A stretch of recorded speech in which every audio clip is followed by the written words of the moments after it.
মাত্র ৩টি উপাদানের জাদুকরি মিশ্রণ, যা আপনার শরীরকে করবে ভেতর থেকে ডিটক্স আর ধরে রাখবে তারুণ্য। নিজে জানুন এবং প্রিয়জনদের সাথে শেয়ার করুন। এটিই আপনার হাড় মজবুত করে এবং বয়সজনিত জয়েন্টের ব্যথা বা বাতের সমস্যা থেকে রেহাই দেয়। কোষ্ঠকাঠিন্য দূর করতে দারুণ কার্যকরী। এর ফাইবার উপাদান সকালের পেট পরিষ্কার রাখতে সাহায্য করে। ত্বকের ব্রণ কমে চামড়া কুঁচকে যাওয়ার রোধ হয় এবং চুলের গোড়া মজবুত হয়। সবথেকে ভালো মানের এই ৩টি উপাদান আপনার রান্নাঘরে সংগ্রহ করার জন্য অর্ডার করতে পারবেন কমেন্টে অথবা মেসেজে। প্রথমে একটি পাত্রে পানি নিন।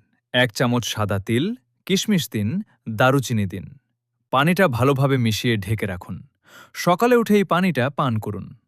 আমাদের ভিডিওগুলো শুধু তারাই পান যারা লাইক দেন, কমেন্ট করেন এবং শেয়ার করেন। এই পানি পান করলে এটি শরীরের ভেতরের টক্সিন বা বিষাক্ত পদার্থ বের করে দেয়। শরীরের খারাপ কোলেস্টেরল কমাতে সাহায্য করে, যা হার্ট ভালো রাখে। রেসিপিটি হারিয়ে না ফেলার জন্য এখনই এই ভিডিওটি সেভ করুন।